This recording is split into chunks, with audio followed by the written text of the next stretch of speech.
প্রিয় শিক্ষার্থীবৃন্দরা, চ্যানেলটাতে অবশ্যই সাবস্ক্রাইব করে সাথে থাকার জন্য অনুরোধ করছি। আসসালামু আলাইকুম প্রিয় শিক্ষার্থীবৃন্দ, তোমরা সবাই কেমন আছো? আমি আল্লাহর রহমতে ভালো আছি।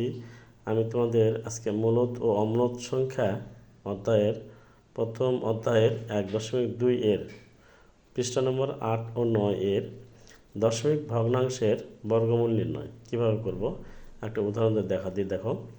ঠিক আগের মতো করেই আমরা এই উদাহরণগুলো করব। পূর্ণ সংখ্যা বা অখণ্ড সংখ্যার বর্গমূল ভাগের সাহায্যে যেভাবে নির্ণয় করা হয়েছে, দশমিক ভগ্নাংশের বর্গমূলও সেই নিয়মেই নির্ণয় করা হয়। দশমিক ভগ্নাংশের দুটি অংশ থাকে। দশমিক বিন্দুর বাম দিকের অংশকে বলে অখণ্ড পূর্ণ অংশ, এবং দশমিক বিন্দুর ভগ্নাংশের অংশকে দশমিক ভগ্নাংশ বলা হয়। বর্গমূল করার নিয়ম: অখণ্ড অংশে একক থেকে ক্রমান্বয়ে বাম দিকে 2 অঙ্কের উপর দাগ দিতে হয়। এটা তো আমরা জানি আগের থেকে, আগের অঙ্কগুলো করে এসেছি কীভাবে। দশমিক অংশে দশমিক বিন্দুর ডান পাশের অঙ্ক থেকে শুরু করে ডান দিকে ক্রমান্বয়ে জোড়ায় জোড়ায় দাগ দিতে হয়। এরূপে যদি লেখা যায় সর্বশেষ মাত্র একটি অঙ্ক বাকি আছে, তবে তারপরে একটি শূন্য বসিয়ে 2 অঙ্কের উপর দাগ দিতে হয়। এতে করে সংখ্যার কোনো মানের পরিবর্তন হবে না। সাধারণ নিয়মে বর্গমূল নির্ণয়ের প্রক্রিয়ায় অখণ্ড অংশের কাজ শেষ করে দশমিক বিন্দুর পরের প্রথম দুটি অঙ্ক নামানোর আগেই বর্গমূল দশমিক বিন্দু দিতে হয়। দশমিক বিন্দুর এক জোড়া শূন্যের জন্য বর্গমূলে দশমিক বিন্দুর পর একটি শূন্য দিতে হয়।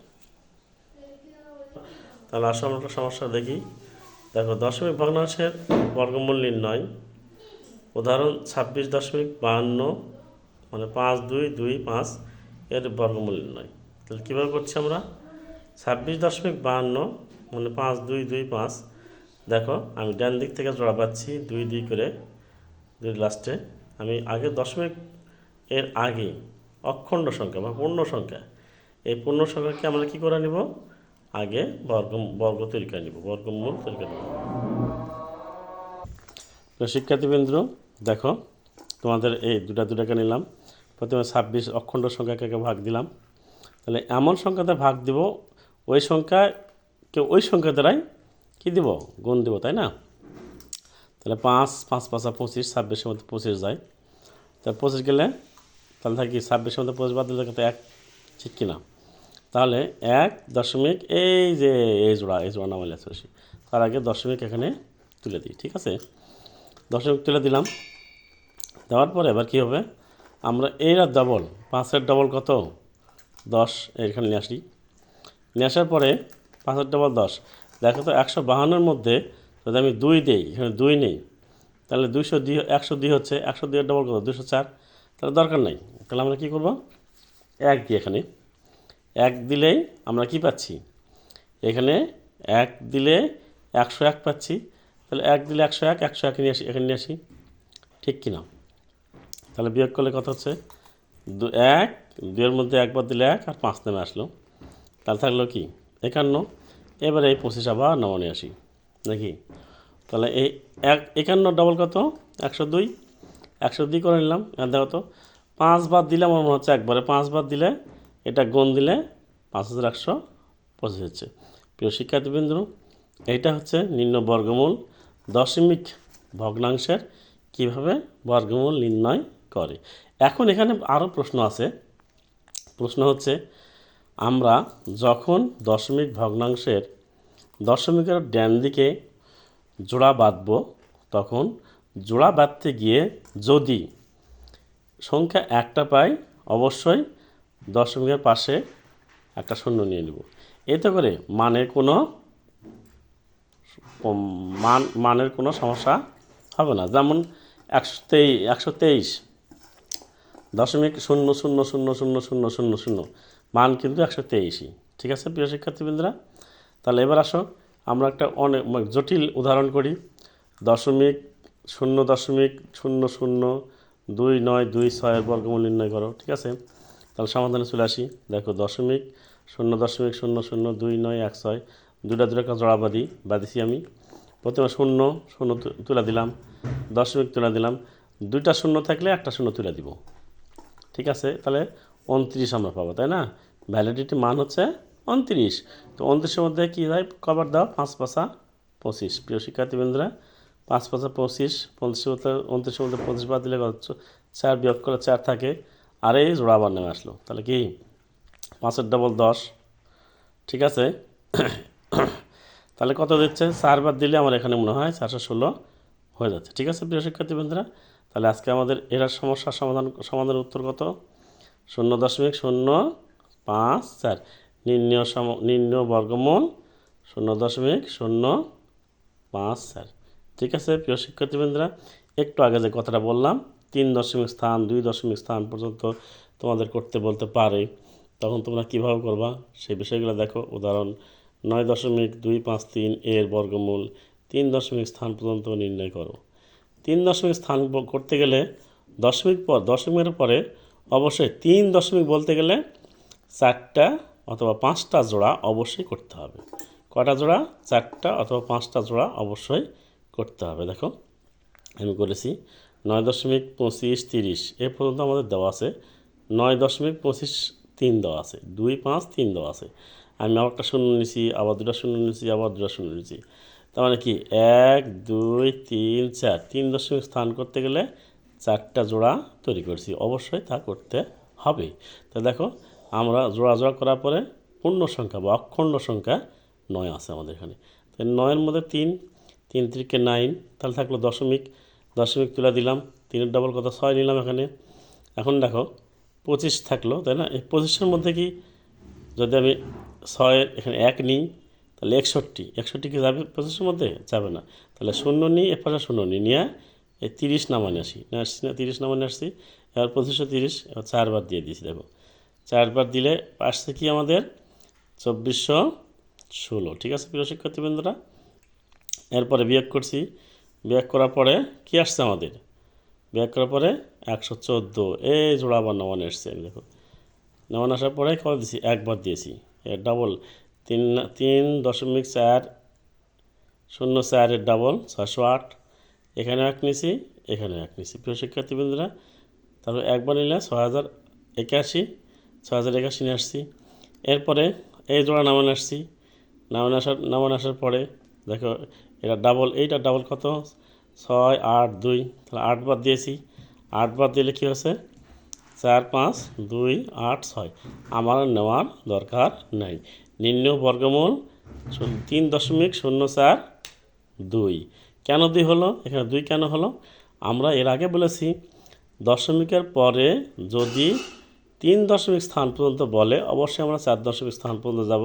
আর 4 দশমিক স্থানে যদি কি থাকে, 1 2 3 4 পর্যন্ত থাকে, তাহলে আমাদের একের সাথে কোনো কিছু যোগ করতে হবে না।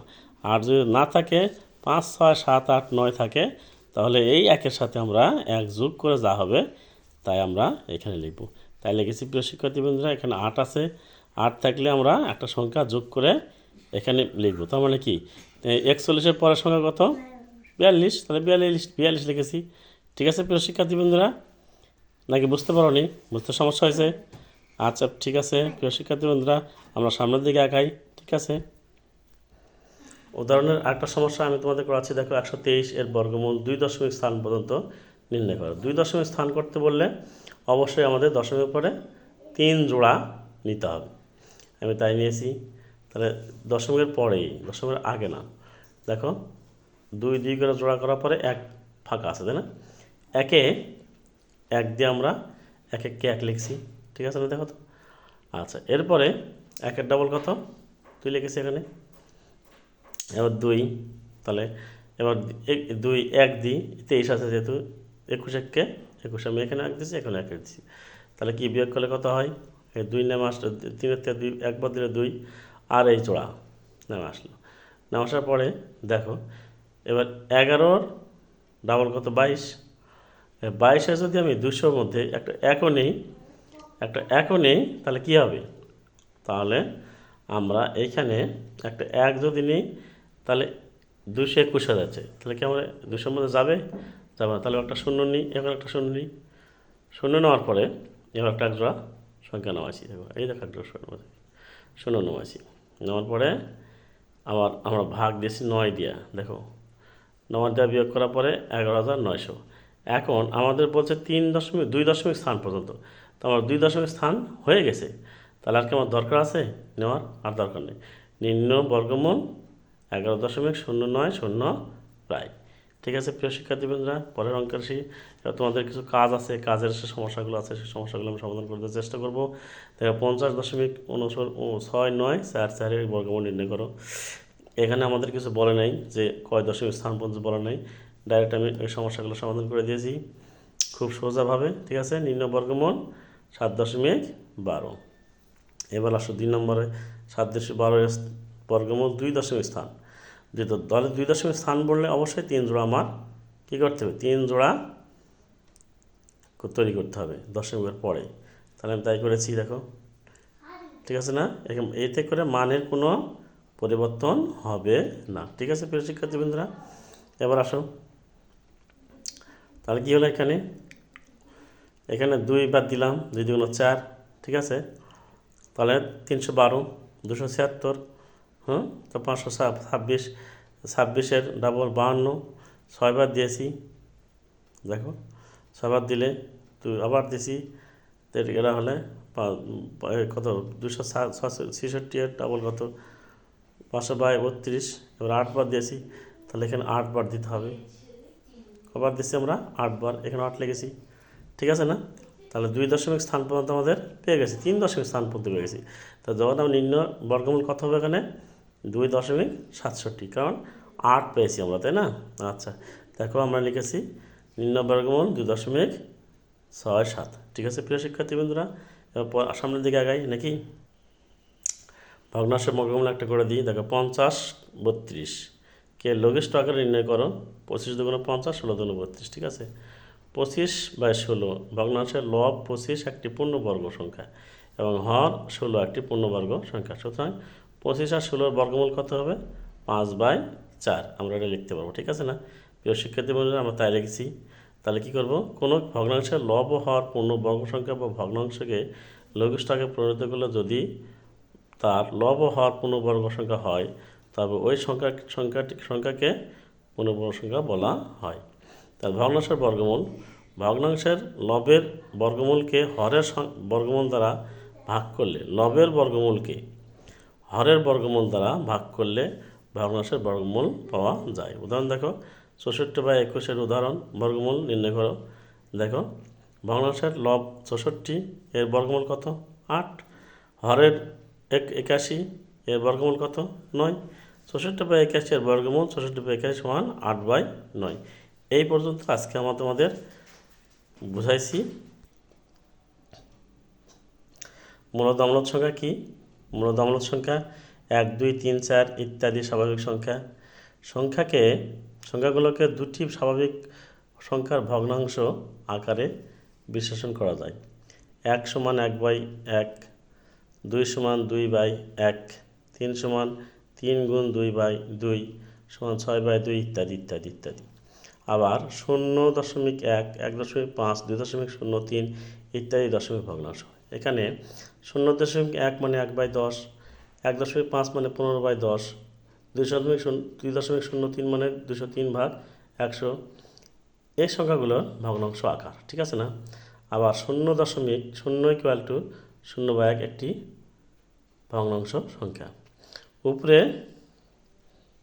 বর্ণিত সংখ্যাগুলো মূলদ সংখ্যা, অতএব শূন্য সকল স্বাভাবিক সংখ্যা ভগ্নাংশ সংখ্যা মূলদ সংখ্যা স্বাভাবিক সংখ্যা। অমূলদ সংখ্যা যেমন √2 = 1.41 চলতেছে সারাদিন লিখলেও শেষ করা যাবে না। সংখ্যার দশমিক এর পরে অঙ্ক সংখ্যা নির্দিষ্ট নয়, ফলে দুটি স্বাভাবিক সংখ্যার ভগ্নাংশ আকারে লেখা যায় না। √3, √5, √6 ইত্যাদি ইত্যাদি ইত্যাদি সংখ্যাগুলোকে দুটি স্বাভাবিক সংখ্যার ভগ্নাংশ আকারে প্রকাশ করা যায় না, তাই এগুলো হচ্ছে অম্লদ সংখ্যা। লক্ষ্য করি √2, √3, √5, √6 ইত্যাদি অম্লত সংখ্যা। 2, 3, 4, 5, 6 ইত্যাদি পূর্ণ বর্গ সংখ্যা 9। সুতরাং পূর্ণ বর্গ সংখ্যা 9 এরূপ সংখ্যাই হচ্ছে অম্লত সংখ্যা। ঠিক আছে প্রিয় শিক্ষার্থী বন্ধুরা, আজকে এই পর্যন্ত তোমাদের ক্লাস করেছি বা ছিল করে দেওয়ার কথা ছিল, এ পর্যন্ত করে দিয়েছি। আর আগামী দিন সামনের সমস্যাগুলো সমাধান করে দিব। আর একটা বিষয় হচ্ছে, যারা চ্যানেলটিতে এখনও সাবস্ক্রাইব করোনি তোমরা সাবস্ক্রাইব করে দিবা। আর সাবস্ক্রাইব করলে আমি ক্লাস নিতে উৎসাহ পাবো। আর যারা সাবস্ক্রাইব করেছে অলরেডি সবাইকে ধন্যবাদ। আল্লাহ হাফেজ, আল্লাহ সহায়ক।